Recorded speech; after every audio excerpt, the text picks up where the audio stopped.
지난주 우리가 6장에서 보니까 죄악이 가득한 세상을 향해서 하나님께서는 홍수의 경고를 하셨어요. 그죠? 얼마나 죄악이 가득했는지 하나님께서 땅 위에 사람 지으셨음을 한탄하시고 마음에 근심하실 정도로 그렇게 세상에 죄악이 가득했습니다. 그리고 하나님께서 친히 창조하신 사람을 지면에서 쓸어버리겠다 하시고 땅과 함께 멸하리라고 말씀을 하실 정도였어요. 그리고 노아에게는 너는 방주를 만들라라고 하셨습니다. 바로 하나님의 심판과 구원의 은혜를 우리에게 말씀하신 것이다. 지난주에 말씀을 드렸어요. 그리고 이제 오늘 본문에 보면 오늘 본문은 그날에로 시작합니다. 그날에. 드디어 그날이 온 거예요. 오지 않을 것 같은 그날이 왔어요. 멀리 보이던 그날이 왔어요. 그저 이야기 속에 있는 것으로 생각했던 그날이 온 거예요. 그날에. 그날은 하나님께서 홍수를 내리시겠다고 한 그날이에요. 그날은 하나님께서 심판하실 것을 경고하셨던 그날이에요. 노아는 하나님의 그 명령에 순종하여서 오랜 시간 동안 방주를 만들었어요. 동시에 사람들에게 하나님의 심판이 임박했음을 경고하고 전하기도 했어요. 그러나 아무도 노아의 말에는 귀를 기울이지 않았고 노아와 그 가족들만 하나님의 말씀에 순종하여서 믿음으로 방주를 만들고 준비했어요. 이제 그 날이 온 것이. 사람들은 노아가 전하는 이 하나님의 경고를 무시했겠죠. 그날은 그저 노아가 하는 말이려니 했어요. 정신 나간 노아가 그저 떠벌리고 다니는 말이려니. 노아가 하나님의 심판이 임박했다고 하는 그 경고를 조롱하였어요. 하나님의 심판 같은 것은 있지도 않아 라고 생각하는 거예요.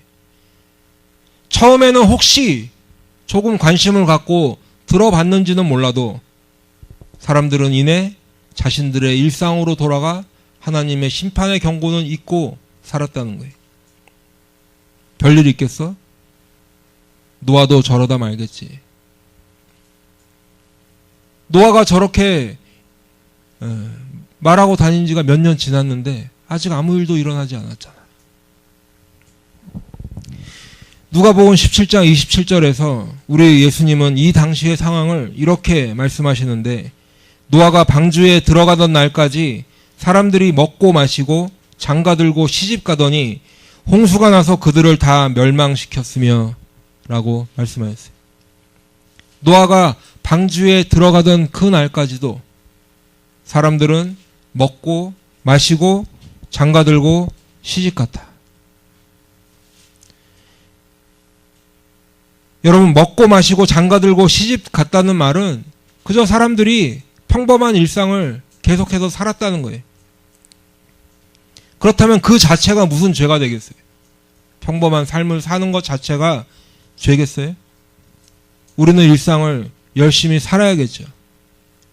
근데 왜 예수님이 이렇게 말씀하셨을까? 예수님이 하나님의 심판을 경고하고 우리가 다시 오실 주님을 대비해야 된다고 할 때 우리가 당장 모든 것을 포기하고 모든 것을 다 중단하고 무슨 시한부 종말론을 주장하는 사람들처럼 모든 삶을 포기하고 시계만 바라보고 그렇게 있으라는 것이 아니에요. 그럼에도 불구하고 이 당시의 사람들은 하나님의 말씀에는 관심도 없었다는 거예요. 그냥 자신들의 삶을 살았지만 노아의 경고는 무시하고 조롱하고 관심도 없었다는 거죠. 그저 자신들이 살던 대로 자신들이 원하는 대로 그냥 평소대로 죄를 지으며 일상을 살았다는 거예요. 여러분, 근데 말세 중에 말세라고 하는 지금 이 시대도 노아의 시대와 별반 다르지 않은 모습을 사람들은 보이고 있어요. 성경의 모든 예언이 다 성취되었는데, 그런데 딱 한 가지 아직 성취되지 않은 것이 뭐가 있어요? 예수님께서 다시 오신다는 거예요. 그 말씀만 우리가 기다리고 소망하며 살아가는 거죠. 그런데 지금 어느 때보다도 그 다시 오실 주님께서 다시 오실 것이다라는 것을 전해야 하고 사람들에게 알려야 하는 시대임에도 불구하고 어떤 시한부 종말론 같은 것들이 한번 훅 지나가면 사람들은 자라보고 놀란 가슴 소뚜껑 보고 놀란다고 저 사람들 무슨 이상한 얘기 하나? 이상한 사람들인가? 아니면 반대로 사람들은 아예 그거는 이단 사입이나 하는 얘기지 관심을 두지 않는 거예요. 저거는 그저 어떤 광적인 집단에서만 얘기하는 거지 예수님의 다시 오심을 아예 관심도 두지 않는다는 거예요. 지금 21세기를 살아가는 우리 현대인들은 너무 바빠요. 모든 것이 풍족해지고 편리해진 세상이라고 사람들이 말은 하고 또 그걸 누리면서 사는데 사람들의 삶은 더 치열해져 가고 있어요. 많이 누리는 세상 같지만 이 세상은, 그리고 사람들의 삶은 정신없이 돌아가고 있어요. 하루를 살고 그러다 보면 일주일이 가고 그러다 보면 한 달이 가고 계절이 지나고 1년, 2년 시간만 가는 거예요. 예수님이 다시 오시던 말든 상관하지 않아요. 예수님께서 다시 오신다고 하는 그 약속의 말씀은 마음속에 둘 여유가 없어요. 노아의 때와 같이 인자의 임함도 그러하리라. 홍수 전에 노아가 방주에 들어가던 날까지 사람들이 먹고 마시고 장가들고 시집가고 있으면서 홍수가 나서 그들을 다 멸하기까지 깨닫지 못하였으니 인자의 임함도 이와 같으리라. 예수님 다시 오실 때가 이 노아의 홍수 때와 똑같은 상황이 벌어진다는 것이. 마태복음 24장에서 우리 주님이 말씀하신, 베드로도 지금 이 시대 사람들을 향해서 이렇게 얘기하였어요. 베드로후서 3장 3절부터 보면, 먼저 이것을 알지니 말세에 조롱하는 자들이 와서 자기의 정욕을 따라 행하며 조롱하며 이르되 주께서 강림하신다는 약속이 어디 있느냐? 조상들이 잔 후로부터 만물이 처음 창조될 때와 같이 그냥 있다 하니, 이는 하늘이 옛적부터 있는 것과 땅이 물에서 나와 물로 성립된 것도 하나님의 말씀으로 된 것을 그들이 일부러 잊으려 함이로다. 이로 말미암아 그때의 세상은 물이 넘침으로 멸망하였으되 이제 하늘과 땅은 그 동일한 말씀으로 불사르기 위하여 보호하신 바 되어 경건하지 아니한 사람들의 심판과 멸망의 날까지 보존하여 두신 것이니라. 노아의 때나 지금 이 시대나 사람들은 하나님의 말씀에 관심을 두지 않아요. 하나님의 말씀에 관심을 두고 그 말씀을 붙잡고 살기보다는 자신의 삶이 윤택해지기를 더 원해요. 자신의 삶이 더 뭔가 많이 가지고 풍성해지기를 원해요. 사람들의 생각에는 옛날이나 지금이나 아침이면 해가 뜨고 저녁이면 해가 지고 세상은 하나님이랑 상관없어도 잘 돌아간다고 그렇게 생각하고 사는 거예요. 사람들은 노후는 대비하기 위해서 애를 쓰지만 죽음 이후의 삶에는 관심이 없어요. 주님께서 다시 오시는 것도 관심이 없어요. 그런데 지금 그 날이 되었다는 거예요. 이제 노아와 그의 아들 셈, 함, 야벳과 노아의 아내와 세 며느리가 다 방주로 들어갔어요. 그 당시 세상에는 많은 사람들이 살고 있었어요. 제가 금요일 날도 말씀을 드렸지만 인구학자들의 추정에 의하면 적게는 2억 명의 사람들, 많게는 수십억 명의 사람들이 살고 있었대요. 정확한 숫자는 우리가 지금 물론 알 수 없죠. 그런데 그 숫자보다도 더 중요한 사실은 그 당시에 살던 사람들 중에 노아의 가족을 제외하면 그 어느 누구도 노아와 함께 방주에 들어가지 못했다는 거예요. 단 한 명의 노아 가족 아닌 단 한 명의 사람도 노아와 함께 방주에 들어가지 못했어요. 베드로전서 3장 20절에도 보면 방주에서 물로 말미암아 구원을 얻은 자가 몇 명뿐이니 겨우 8명이라. 겨우 8명이라. 노아와 그 가족만 방주에 들어갔다는 거예요. 그리고 또 들어간 것이 있는데 뭐가 들어갔어요? 짐승과 가축과 땅에 기는 것과 모든 새가 그 종류대로 암컷과 수컷이 들어갔어요. 사람들은 노아의 가족을 제외하면 아무도 들어가지 못했는데 오히려 짐승들이, 동물들이, 가축들이 들어가는 거예요. 2절부터는 더욱 자세히 기록이 되어 있어요. 너는 모든 정결한 짐승은 암수 7씩, 부정한 것은 암수 2씩을 내게로 데려오며 공중의 새도 암수 7씩을 데려와 그 씨를 온 지면에 유전하게 하라. 씨를 보존해 주시는 하나님이신 거예요. 방주에 들이시는 노아의 가족을 들이시는 하나님이신 거예요. 노아와 그의 가족 그리고 모든 짐승과 가축, 땅에 기는 것과 모든 새가 다 방주에 들어갔어요. 그런데 이제 문이 닫혔어요. 이 모든 과정을 오늘 본문에는 이렇게 기록하고 있어요. 하나님이 그에게 명하신 대로 들어가매 여호와께서 그를 들여보내고 문을 닫으시니라. 하나님께서 명령하셨고 하나님께서 들여보내셨고 하나님께서 문을 닫으시니라. 여러분, 분명 노아의 홍수 사건은 인간의 죄에 대한 하나님의 심판하심과 그리고 그 가운데 있는 의인들에게 하나님의 구원의 은혜를 베풀어 주심을 나타내는 거예요. 하나님께서는 거룩하신 분이시기 때문에 죄를 미워하실 수밖에 없고 그리고 죄인인 인간과 함께 계실 수가 없어요. 그래서 하나님께서는 독생자 예수 그리스도를 이 땅에 보내셔서 십자가에서 우리를 대신해서 죽이심으로 우리의 모든 죄를 용서하여 주신 거예요. 여러분, 이 사실을 믿으십니까?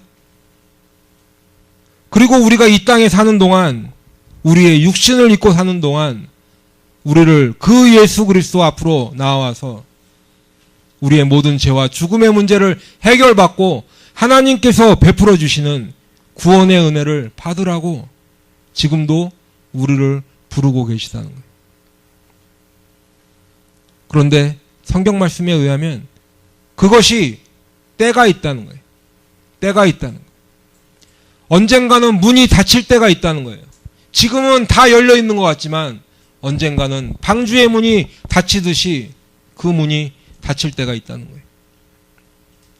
만일 우리가 예수를 믿기 전에 예수님께서 다시 오시든지 아니면 내가 예수를 믿지 않고 먼저 죽는다든지 하게 되면 우리는 기회를 잊어버리게 돼요. 성경은 분명히 이 사실을 경고하고 있어요. 오늘 본문에도 문이 닫혔어요. 하나님께서 문을 닫으셨어요. 하나님께서 문을 닫으실 때 내가 방주 안에 있다면 그 문을 닫으시는 하나님의 손길은 구원의 손길이에요. 내가 방주 안에 있다면 하나님의 구원의 은혜 안으로 들어간 것이지만 만일 내가 방주 밖에서 그 문이 닫히는 것을 보고 있다면 나는 홍수에 하나님의 심판에 멸망할 수밖에 없는 거예요. 바깥 어두운 데서 슬피 울며 이를 가는 거예요. 신약 성경에서 예수님께서도 문이 닫히는 것에 대한 말씀을 주셨어요. 여러분들 다 아시는 10처녀의 비유 아시죠? 10명의 처녀가 등을 들고 신랑을 맞이하러 나갔어요.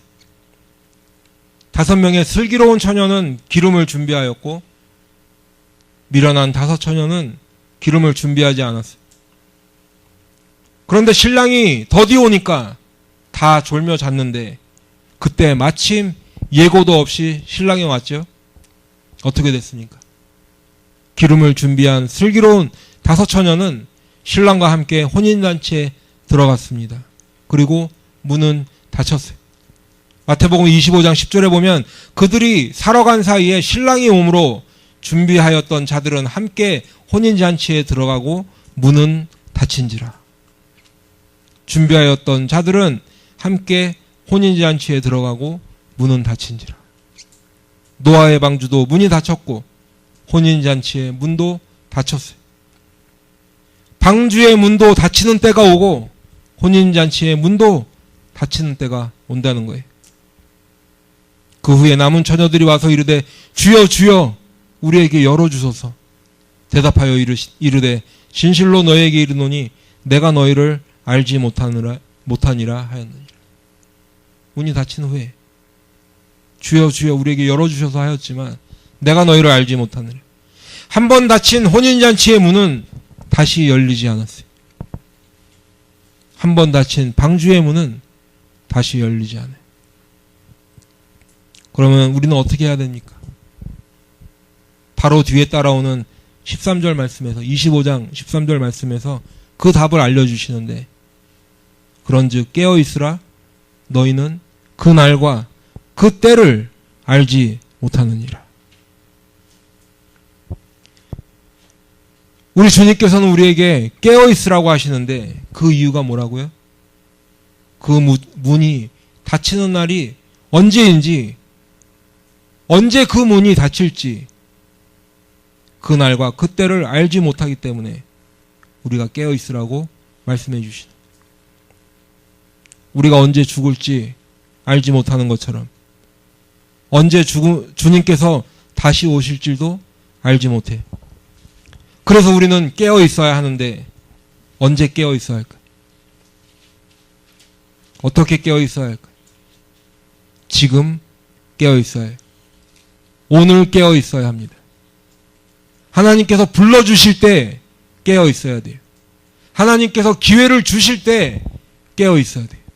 하나님께서 아직 내 목숨을 허락하실 때 그때 깨어 있어야 된다는 거예요. 그때 예수를 믿어야 해요. 어떤 분은 얘기하실 거예요. 저 교회 다니는데요. 아니요. 여러분, 그냥 교회 왔다 갔다 하는 것은 깨어 있는 게 아니에요. 저 교회에서 열심히 봉사도 하고 11조도 온전히 하고 교회 행사에도 잘 참여하는데요. 아니요. 그런 것들로 구원받지 못해요. 우리 주님은 율법을 잘 알고 그 율법대로 사는데 둘째가면 서러워할 만한 바리새인이었던 니고데모에게 뭐라고 하셨어요? 요한복음 3장 3절에 보면 진실로 진실로 내게 이르노니 사람이 거듭나지 아니하면 하나님의 나라를 볼 수 없느니라. 5절에도 진실로 진실로 내게 이르노니 사람이 물과 성령으로 나지 아니하면 하나님의 나라에 들어갈 수 없느니라. 육으로 난 것은 육이요 영으로 난 것은 영이니 내가 네게 거듭나야 하겠다 하는 말을 놀랍게 여기지 말라. 여러분, 니고데모는 바리새인이었어요. 바리새인은 우리가 위선적이라고만 알고 있지만 이 바리새인들은 하나님의 율법을 누구보다 많이 아는 사람이었어요. 그리고 그 율법을 어떻게든지 지켜보려고 살던 사람들이었어요. 단순히 많이 알고 그저 그것으로 자랑만 하는 것이 아니라 그대로 살아보려고 하던 사람들이었어요. 그 사람에게 예수님은 거듭나야 하겠다. 그리고 거듭나야 하리라고 하는 이 말을 놀랍게 여기지 말라라고 하세요. 여러분, 한 번도 아니고 우리 주님께서 2번이나 거듭나야 함을 말씀하셨어요. 그리고 그 거듭남을 말씀하실 때 또 2번이나 진실로 진실로 아멘 아멘 하셨어요. 이 정도 말씀하셨으면 우리 정말 심각하게 생각해 봐야 돼. 교회를 다닌다는 게 뭔지, 예수를 믿는다는 게 뭔지, 거듭난다는 것이 무엇인지 우리 정말 심각하게 생각해 봐야 돼. 그냥 교회 왔다 갔다 하고 헌금이나 내고 아니면 성경 공부 시간에 구원의 확신 편을 마쳤다고 해서 그게 거듭난 것일까? 우리 정말 진지하게 우리 자신을 돌아보고 고민해 봐야 돼.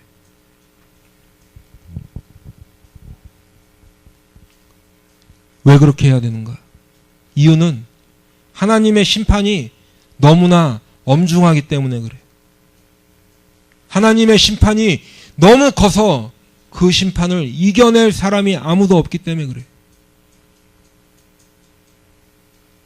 그래서 내 믿음을 돌아보라고 사도 바울도 고린도 교인들에게 이렇게 권면했어요. 너희는 믿음 안에 있는가 너희 자신을 시험하고 너희 자신을 확증하라.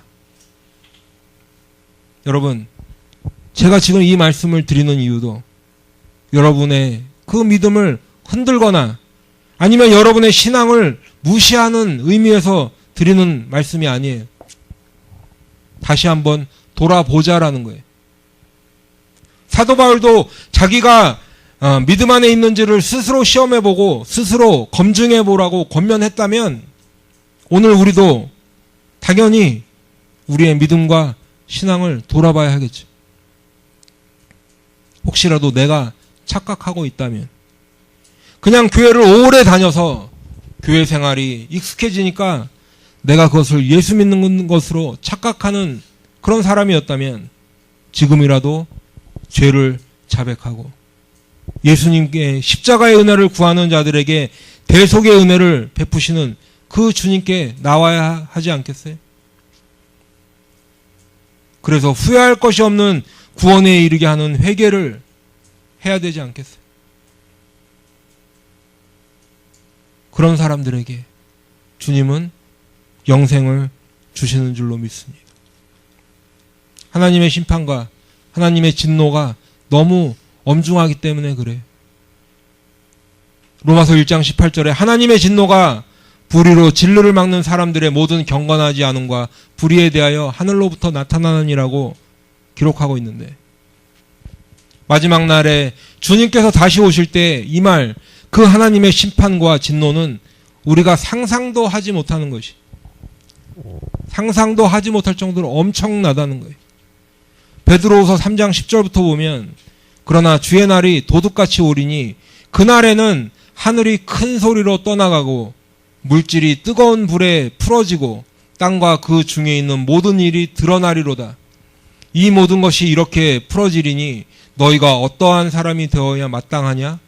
거룩한 행실과 경건함으로 하나님의 날이 임하기를 바라보고 간절히 사모하라. 그날에 하늘이 불에 다시 풀어지고 물질이 뜨거운 불에 녹아지려니와. 여러분, 이 말씀을 여러분이 온전히 상상이 되세요? 이해가 되세요?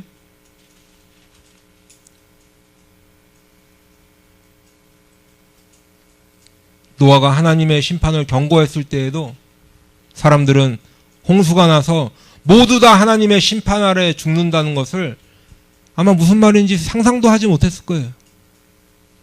홍수가 나서 전 지구를 덮어서 모든 사람이 다 멸망한다? 이게 무슨 말이지? 창세기 7장 23절에 그래서 보니까 지면의 모든 생물을 쓸어버리시니 곧 사람과 가축과 기는 것과 공중의 새까지라. 이들은 땅에서 쓸어버림을 당하였으되 오직 노아와 그와 함께 방주에 있던 자들만 남았더라. 상상하지 못해도, 내가 무슨 말인지 이해하지 못했어도 하나님의 심판은 임했을 때 그곳에서 살아남을 수 있는 사람은 아무도 없는 거예요. 사람들은 하나님의 심판과 하나님의 진노가 이토록 엄중할지 상상도 하지 못하고 그저 하나님의 경고의 말씀을 대수롭지 않게 생각하고 살았겠죠. 그러나 그 하나님의 심판을 피할 수 있는 사람은 아무도 없었어요.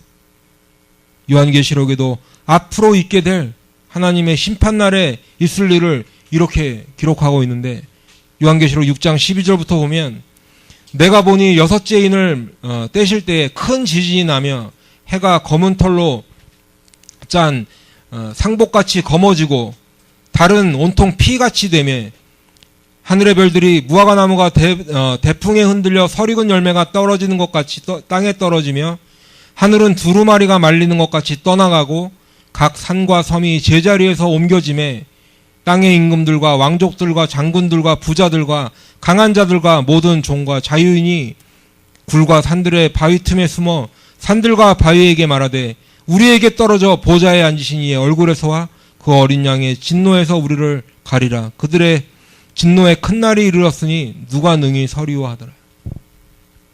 하나님의 심판날에 그 하나님의 진노가 얼마나 엄중했던지, 하늘은 두루마리처럼 말리고 별들은 땅에서 떨어지고 각 섬과 산은 옮겨지고, 그리고 세상의 모든 임금들, 왕족들, 권력자들이 바위 틈에 숨어서 제발 저 돌이 내 위에 떨어 내가 죽기라도 해야겠다라는 그런 엄청난 일을 겪는다는 거예요.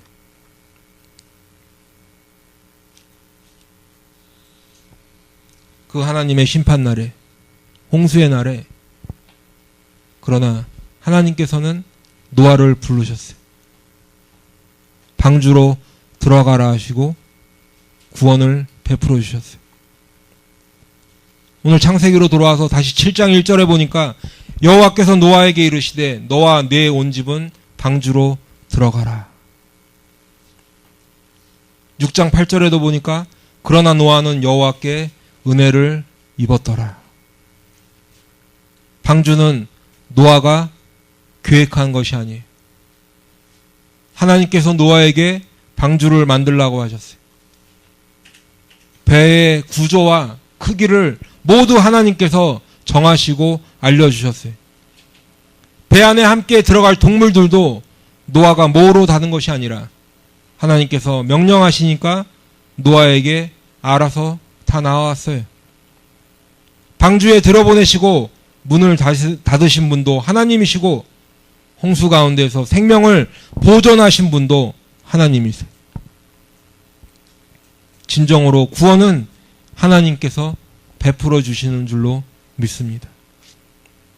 그러면 노아는 어떻게 그 하나님의 은혜를 받아서 방주에 들어갈 수 있었을까? 이제 그것만 말씀드리고 오늘 말씀을 마치려고 해요. 다시 1절 뒷부분에 보니까, 7장 1절 뒷부분에 보니까 이 세대에서 내가 내 앞에 의로움을 내가 보았음이니라 하셨어요. 이 세대에서 내가 내 앞에 의로움을 보았느니라. 하나님께서 노아가 의로움을 보셨다는 거예요.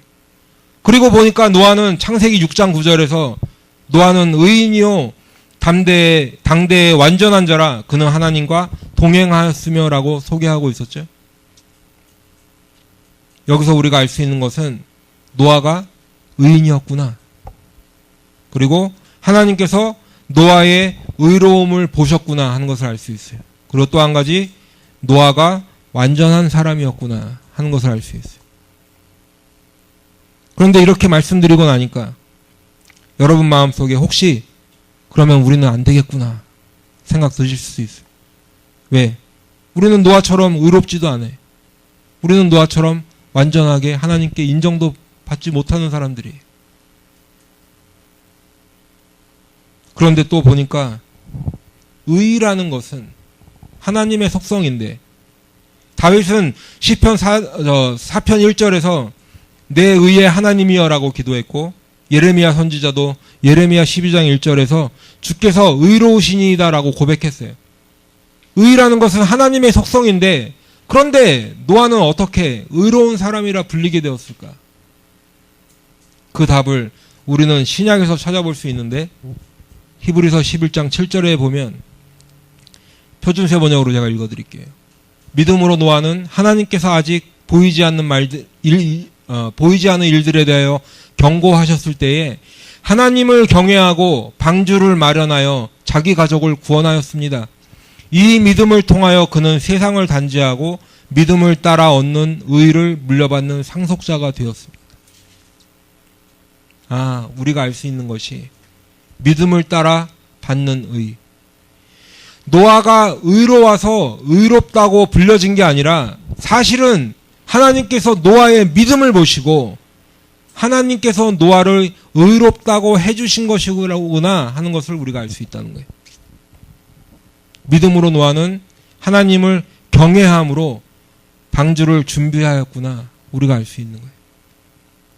그래서 보니까 창세기 6장 22절에 노아가 그와 같이 하여 하나님이 자기에게 명하신 대로 다 준행하였더라 기록되어 있어요.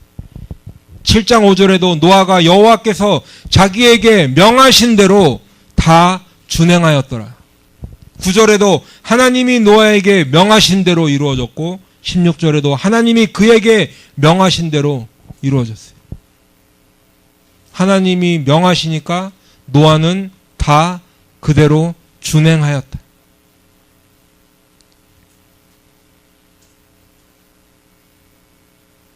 제가 아까도 말씀드렸지만 하나님께서 방주의 사이즈를 알려주셨을 때 하나님 그거 만들기도 힘들고 우리 가족 8명이 탈 거면 배가 좀 작아도 되겠습니다. 그것만으로도 감사합니다. 이렇게 하지 않았어요. 하나님이 알려주신 대로 그 배를 짓는 거예요. 하나님께서 명하신 대로 여호와께서 명하신 대로 다 준행하였더라. 하나님께서 노아의 믿음을 보시고 노아를 의롭다고 해주셨는데 우리가 여기서 또 한 가지 알 수 있는 것이 믿음이란 것은 하나님의 말씀대로 순종하는 것이구나 하는 거예요. 그러고 보면 믿음이 있어야 하나님의 말씀도 들려요. 믿음이 있어야 하나님의 말씀에 순종도 할 수 있어요. 그리고 믿음으로 하나님의 말씀에 순종하는 사람을 하나님께서 의롭다라고 불러주시는 거예요. 로마서 1장 17절에 복음에는 하나님의 의가 나타나서 믿음으로 믿음에 이르게 하나니 로마서 3장 22절에도 곧 예수 그리스도를 믿음으로 말미암아 모든 믿는 자에게 미치는 하나님의 의니라고 기록되어 있어요. 여러분은 예수 그리스도를 믿고 계십니까? 여러분이 예수 그리스도를 믿고 계시다면 그러면 여러분은 의로운 사람이 되는 거예요. 여러분이 스스로 의로워서 의로워지는 것이 아니라 하나님께서 여러분의 믿음을 보시고 의롭다 불러주신다는 거예요. 로마서 4장 3절에도 사도 바울은 이렇게 얘기하고 있어요. 아브라함이 하나님을 믿음에 그것이 그에게 의로 여겨진 바 되었느니라. 믿음으로 의롭게 여겨지는 것이. 노아가 방주에 들어갈 수 있었던 이유를 또 보니까 노아는 완전한 자였대요.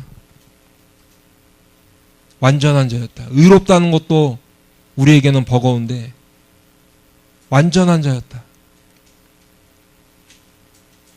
그러면 완전하다는 것은 무슨 의미입니까? 히브리 원어로 보니까 타밈이라는 단어를 썼어요. 타밈. 이 말은 완전하고 흠이 없다는 말이에요. 완전하고 흠이 없다. 그런데 사람이 어떻게 완전하고 흠이 없을 수 있죠? 자세히 보니까 노아는 당대의 완전한 자라 이렇게 돼 있어요. 여러분 지금 노아가 살던 시대가 어떤 시대였죠? 사람의 죄악이 땅에 가득한 시대였어요. 온 땅이 하나님 앞에 부패하여서 포악함이 땅에 가득한 시대였어요. 그래서 하나님이 근심하시고 한탄하시고 그래서 친히 만드신 사람을 쓸어버리시겠다고 하던 그 시대예요. 그런데 그 악한 시대에 노아는 당대의 완전한 자라. 그러니까 뭐예요? 노아는 그 시대 사람들이 범하는 죄에 휩쓸리지 않고 당대의 사람들과 같이 하나님 앞에 범죄하지 않고 살아왔다는 것이죠. 그래서 성경은 노아도 에녹과 같이 하나님과 동행했다고 기록하고 있어요. 하나님과 동행하였다. 그 의미는 창세기 5장에서 말씀을 드렸어요. 에녹도 하나님과 동행하였지만 노아도 하나님과 동행하였다. 그러면 우리는 어떻게 의롭게 되고 어떻게 완전하게 될 수 있을까요?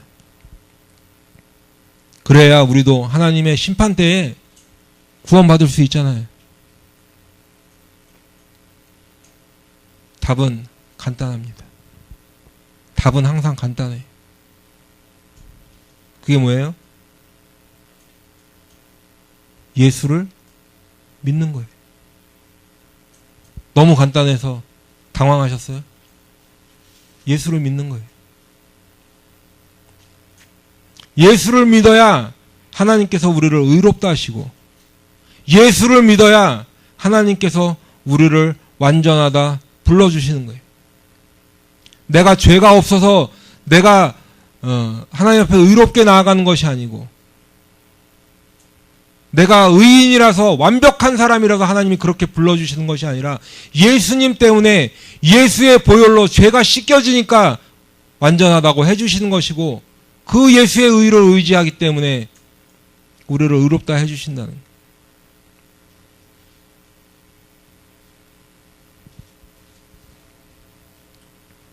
그러면 예수 믿는 것이 뭐라고 했죠? 지난 몇 주간 계속 말씀을 드렸어요. 예수를 믿는 것은 바로 회개하고 순종하는 거예요. 예수님의 십자가 앞에서 우리의 죄를 회개하는 것이. 내가 도덕적으로 어느 정도 위치에 올라가서 성인군자처럼 됐을 때 예수님 앞에 나아가는 것이 아니라 내가 죄인의 모습으로 주님 앞에 나아가는 거예요. 그리고 회개하라고 하세요. 예수님의 십자가 앞에서 우리의 죄를 회개하고 그리고 하나님의 말씀에 순종하며 사는 것이 예수를 믿는 거예요. 그러면 우리가 의로워서가 아니라 하나님께서 우리를 의롭다라고 보아주신다는 거예요. 사람의 평가가 아니라 하나님께서 우리를 의롭게 봐주시는 거예요. 하나님께 순종하는 사람만이 하나님께서 의롭다고 불러주실 것이. 그리고 하나님께서 우리를 의롭다고 해주셔야 우리는 방주에 들어갈 수 있어요. 사람의 평가로 들어가는 거 아니에요. 하나님의 평가로 들어가는 거. 그리고 주님 앞에 나와서 우리가 내 자신이 죄인임을 고백하고 예수님의 십자가에서 흘리신 그 보혈로 죄를 사함받은 그 사람만이, 다른 말로 하면 용서받은 죄인만이 하나님께서 죄 없다, 완전하다 해 주시는 거예요. 내가 죄를 짓지 않아서 완전해지는 것이 아니라. 우리가 사는 지금 이 시대의 악함도 노아의 시대와 비교해서 보면 결코 작지 않아요. 지금 이 시대의 악이 노아 시대의 악보다 훨씬 더 더하면 더했지 덜하지 않은 지금 이 시대. 지금 이 시대는 이제까지 전해져 오던 모든 사상들이 다 무너져 버리는 시대. 하나님에 대한 관점이 바뀌고 있어요. 바뀌었어요. 죄와 도덕성에 대한 사람들의 인식도 다 바뀌어버렸어요. 인간성에 대한 관점도 다 바뀌어버렸어요. 지금 우리는 그러한 시대를 살고 있어요. 하나님의 창조 질서는 무시되고 성경에서 경고한 말세의 시대상이 그대로 다 드러나는 시대를 우리가 살고 있어요. 우리는 어떻게 이 시대에 노아처럼 그 시대에 물들지 않고 살아갈 수 있을까? 우리 주님께서 답을 주셨어요. 누가복음 21장 34절부터 보니까 너희는 스스로 조심하라. 그렇지 않으면 방탕함과 술취함과 생활의 염려로 마음이 둔하여지고 뜻밖의 그날이 덕과 같이 너에게 임하리라. 이날은 온 지구상에 거하는 모든 사람에게 임하리라. 이러므로 너희는 장차 올 이 모든 일을 능히 피하고 인자 앞에 서도록 항상 기도하며 깨어 있으라 하시니라.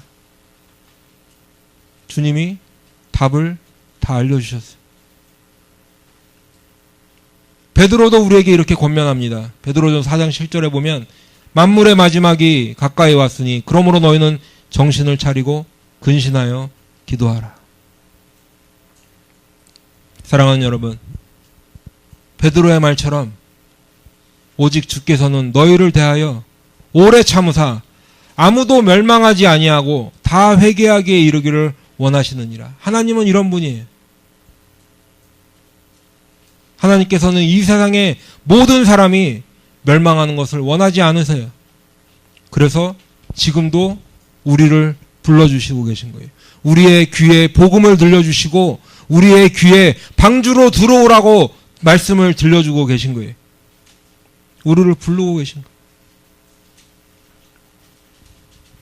모두가 다 주님께 나와서 회개하고 주님께서 베풀어 주시는 그 구원의 방주로 올라가라고 말씀하고 계신 거예요. 그런데 불행하게도 모든 사람이 그 하나님의 부르심에 다 순종하고 반응하지 않아요. 오직 주님의 구원의 부르심에 순종하는 사람만이 구원의 방주에 들어가는 복을 받게 될 것이. 언제까지? 방주의 문이 닫히기 전까지. 그리고 하나님께서 문을 닫으시면 그때는 더 이상 기회가 주어지지 않아요. 하나님께서 방주의 문을 닫으시기 전에 주님께 나아오시길 바래요. 하나님께서 방주의 문을 닫으시기 전에 주님께 나아 회개하여 예수를 믿음으로 구원의 방주에 들어가는 그 은혜를 받기를 바래. 하나님께서 방주의 문을 닫으시기 전에 우리 모두는 다 주님께 회개하고 하나님께만 순종함으로 하나님의 구원의 방주에 들어가는 그 은혜를 누리길 바래요. 우리 워싱턴 그레이스 침례교회 성도 한 사람 한 사람은 다 그 방주에 들어가서 만나야 될 거예요. 우리 그 방주에서 봅시다. 아멘. 기도하겠습니다.